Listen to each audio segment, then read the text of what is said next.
ಬೆಂಗಳೂರಿನಲ್ಲಿ ಕಿಚ್ಚ ಸುದೀಪ್ ಯುದ್ಧದ ಮಾತು ಸಂಚಲನ. ಯುದ್ಧಕ್ಕೆ ಸಿದ್ಧ, ನಾವು ಮಾತಿಗೆ ಬದ್ಧ. ಸುದೀಪ್ ವಾರ್ ಮಾಡಿದ್ದು ಯಾರಿಗೆ?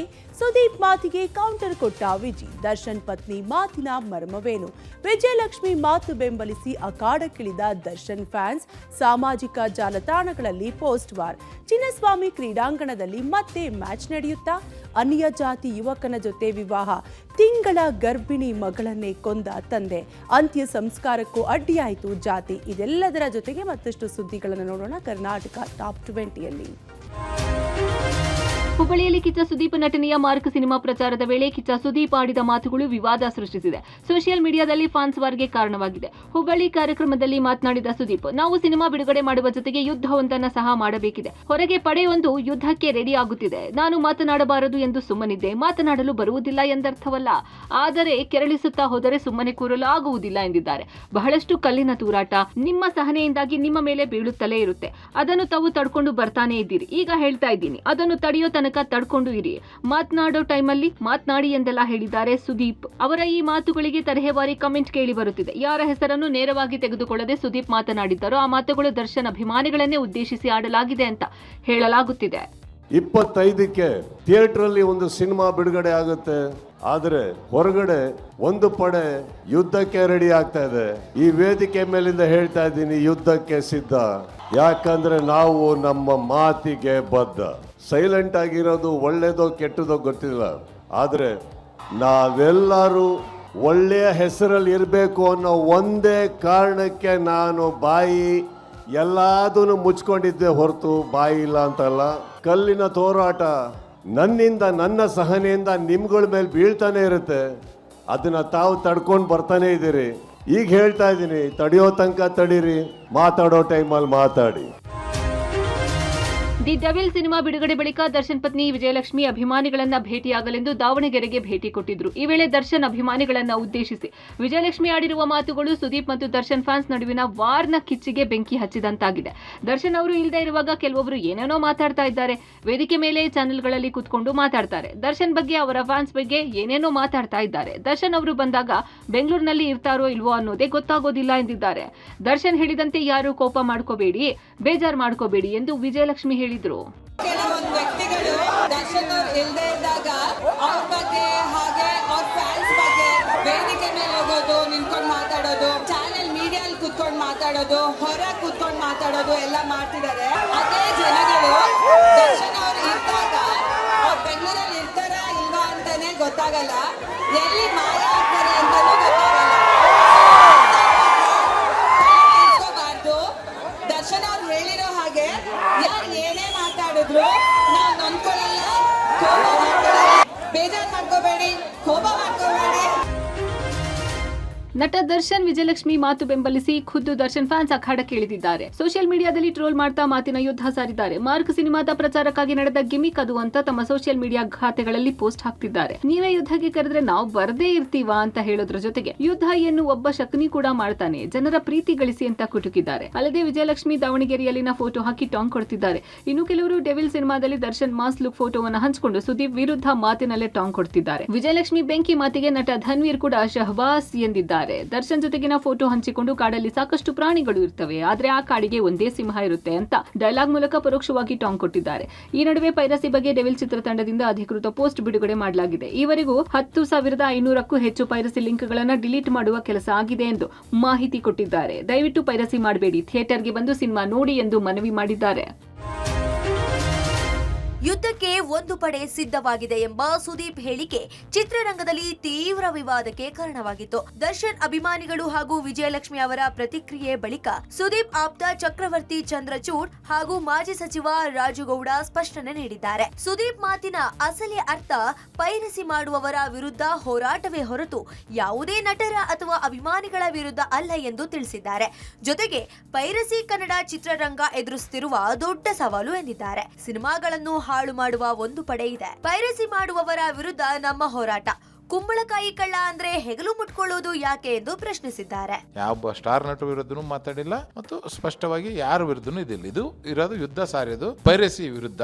ಮತ್ತು ಪಿಕ್ಚರ್ ರಿಲೀಸ್ ಆಗ್ಲಿಕ್ಕಿಂತ ಮುಂಚೆನೆ ಕೆಲವು ಜನ ಬಂದು ಹೇಳಿಕೆ ಕೊಡೋದು, ಫಿಲಿಂ ಸರಿ ಇಲ್ಲ ಹಂಗೆ ಹಿಂಗಂತ, ಇವೆಲ್ಲ ಅವ್ರು ಯಾರು ಫ್ಯಾನ್ಸ್ ಆಗಕ್ಕೆ ಸಾಧ್ಯನೇ ಇಲ್ಲ.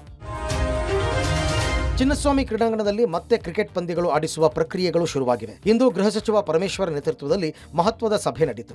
ವಿಧಾನಸೌಧದಲ್ಲಿ ನಡೆದ ಸಭೆಯಲ್ಲಿ ಡಿಜಿಐಜಿ, ನಗರ ಪೊಲೀಸ್ ಆಯುಕ್ತರು, ಕೆಎಸ್ಸಿಎ ಪದಾಧಿಕಾರಿಗಳು ಭಾಗಿಯಾಗಿದ್ದರು.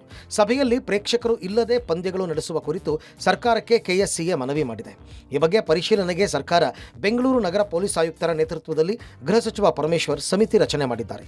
ಈ ಸಮಿತಿಯು ಪರಿಶೀಲನೆ ನಡೆಸಿ ನ್ಯಾಯಮೂರ್ತಿ ಮೈಕಲ್ ಡಿ ಕುನ್ಹಾ ವರದಿಯ ಅನುಷ್ಠಾನದ ಬಗ್ಗೆ ಸರ್ಕಾರಕ್ಕೆ ವರದಿ ಸಲ್ಲಿಕೆ ಮಾಡಲಿದೆ.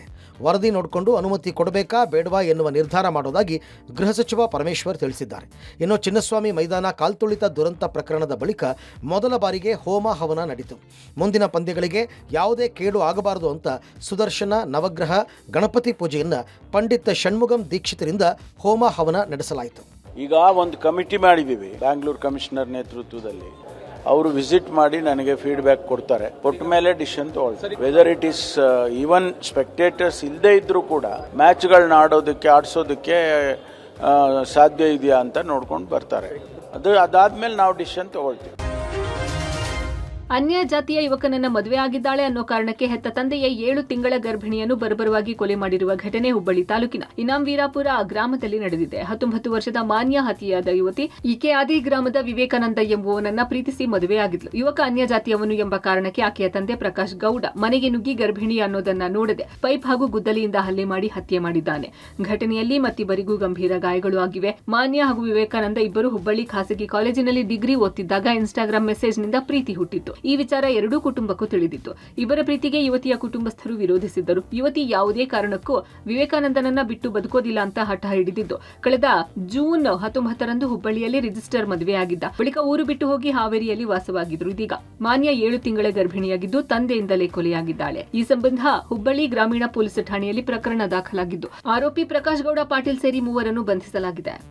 ಮಗಳಿಗೆ ತಂದೆನೇ ಕೊಲೆ ಮಾಡಿರುವಂಥದ್ದು ಮತ್ತು ತಂದೆ ಜೊತೆ ಇದ್ದಂಥವ್ರು ಕೊಲೆ ಮಾಡಿರುವಂಥದ್ದು ಘೋರ ಕೃತ್ಯ. ಹಲ್ಲೆ ಮಾಡಿದಂಥ ಸಂದರ್ಭದಲ್ಲಿ ಮಾನ್ಯ ಅದೇ ಗ್ರಾಮದ ಒಬ್ಬ ಹುಡುಗನ ಜೊತೆ ಮದುವೆ ಆಗಿತ್ತು. ಆ ಹಲ್ಲೆ ಆದ ನಂತರ ಹುಬ್ಬಳ್ಳಿಯಲ್ಲಿರುವಂಥ ವಿವೇಕಾನಂದ ಹಾಸ್ಪಿಟಲ್ಗೆ ತಗೊಂಡ್ಬಂದಿದ್ದಾರೆ. ಪ್ರಾಣ ಹೋಗಿದೆ. ನಮ್ಮ SP ಅವರು ಪ್ರಕರಣ ದಾಖಲು ಮಾಡ್ಕೊಂಡಿದ್ದಾರೆ. ಕೃತ್ಯದಲ್ಲಿ ಭಾಗಿಯಾಗಿರೋ ಒಟ್ಟು 3 ಜನರನ್ನು ಅರೆಸ್ಟ್ ಮಾಡಿದ್ದಾರೆ.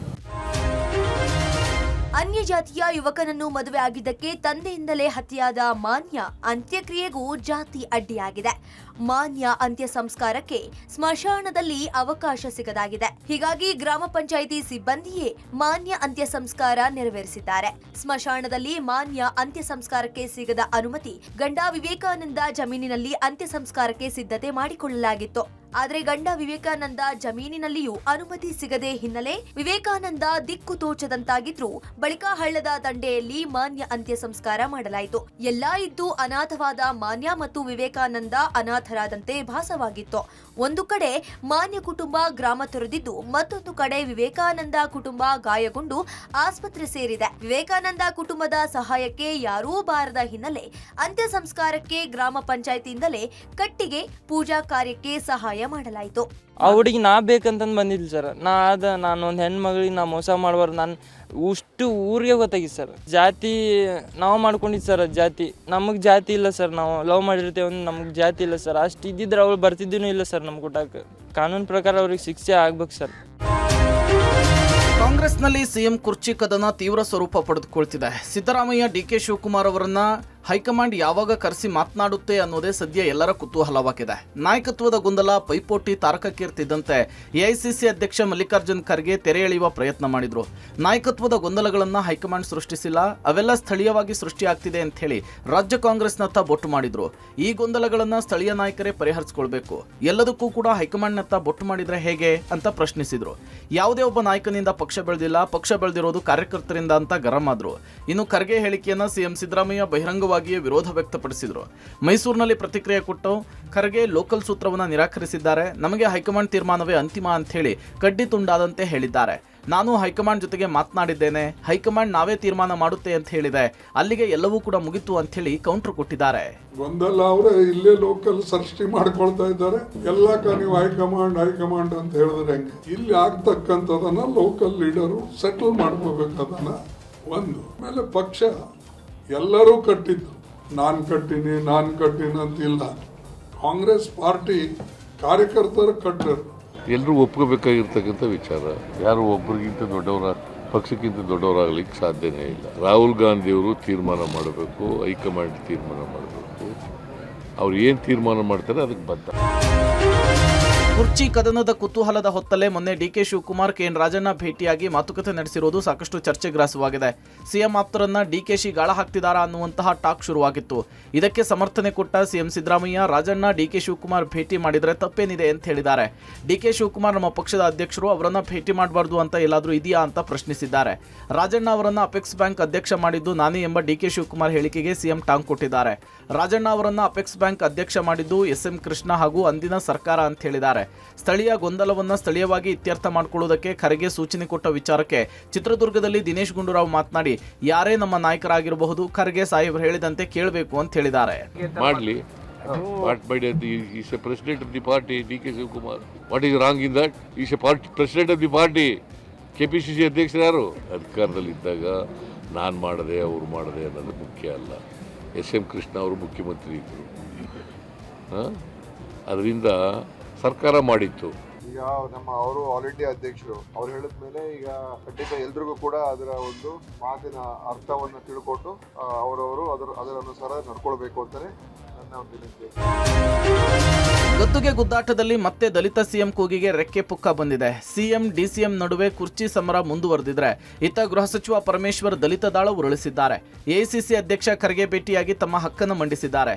ಖರ್ಗೆ ಸ್ಥಳೀಯ ಸೂತ್ರಕ್ಕೆ ಪ್ರತಿಕ್ರಿಯಿಸಿ, ಖರ್ಗೆ ಅವರು ಹೇಳಿದ ಮೇಲೆ ಅದಕ್ಕೆ ನಾವು ಗೌರವ ಕೊಡ್ತೇವೆ. ಅವರು ಯಾವ ಅರ್ಥದಲ್ಲಿ ಹೇಳಿದ್ದಾರೋ, ಯಾವ ಸೂಚನೆ ಕೊಡ್ತಾರೋ ಗೊತ್ತಿಲ್ಲ. ಅವರು ಇಲ್ಲೇ ಗೊಂದಲವನ್ನು ಬಗೆಹರಿಸ್ಕೊಳ್ಬೇಕು ಅಂತ ಹೇಳಿದ್ದಾರೆ.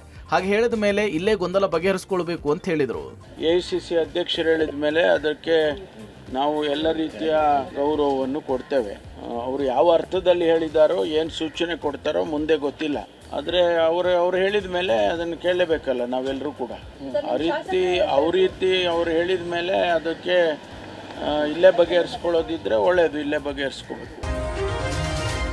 ಕಾಂಗ್ರೆಸ್ನಲ್ಲಿ ಕುರ್ಚಿ ಕಾಳಗ ಸಂಕ್ರಾಂತಿ ಹತ್ರ ಬರ್ತಿದ್ದಂತೆ ಮತ್ತಷ್ಟು ತೀವ್ರ ಸ್ವರೂಪ ಪಡೆದುಕೊಳ್ತಿದೆ. ಡಿಸಿಎಂ ಡಿಕೆ ಶಿವಕುಮಾರ್ಗೆ ಶ್ರೀಗಳ ಬೆಂಬಲ ಮುಂದುವರೆದಿದೆ. ಡಿಕೆಶಿ ಅವರನ್ನು ಸಿಎಂ ಮಾಡುವಂತೆ ಒತ್ತಾಯಿಸಿ ಅತಿ ಹಿಂದುಳಿದ ಮಠಾಧೀಶರ ಮಹಾಸಭಾ ಹೈಕಮಾಂಡ್ಗೆ ಪತ್ರ ಬರೆದಿದೆ. ಮಲ್ಲಿಕಾರ್ಜುನ್ ಖರ್ಗೆ, ಕೆಸಿ ವೇಣುಗೋಪಾಲ್, ರಾಹುಲ್ ಗಾಂಧಿ, ಸೋನಿಯಾ ಗಾಂಧಿಗೆ ವಿವಿಧ ಮಠಾಧೀಶರು ಪತ್ರ ಬರೆದಿದ್ದಾರೆ. ಅಲ್ಲದೆ ಡಿಸೆಂಬರ್ 26ರಂದು ದೆಹಲಿಗೆ ತೆರಳಲಿರುವ ಹಿಂದುಳಿದ ಮಠಾಧೀಶರು ಹೈಕಮಾಂಡ್ ನಾಯಕರನ್ನ ಭೇಟಿ ಮಾಡುವುದಕ್ಕೆ ಮುಂದಾಗಿದ್ದಾರೆ. ಹೈಕಮಾಂಡ್ ಬಳಿ ಡಿಸಿಎಂ ಡಿಕೆ ಶಿವಕುಮಾರ್ ಅವರನ್ನು ಸಿಎಂ ಮಾಡುವಂತೆ ಮನವಿ ಮಾಡಲಿದ್ದಾರೆ. ಆಡಳಿತಾರೂಢ ಕಾಂಗ್ರೆಸ್ನಲ್ಲಿ ಅಧಿಕಾರ ಹಂಚಿಕೆಯ ಕಿತ್ತಾಟ ಇನ್ನೂ ತಣ್ಣಗಾಗಿಲ್ಲ. ಸಚಿವರು, ಶಾಸಕರು ಬಹಿರಂಗ ಹೇಳಿಕೆಗಳನ್ನು ನೀಡ್ತಾ ಇರುವ ಹೊತ್ತಲ್ಲೇ ಡಿಸಿಎಂ ಡಿಕೆ ಶಿವಕುಮಾರ್ ನಾಳೆ ದೆಹಲಿಗೆ ತೆರಳುತ್ತಾ ಇರೋದು ಕುತೂಹಲ ಕಾರಣವಾಗಿದೆ.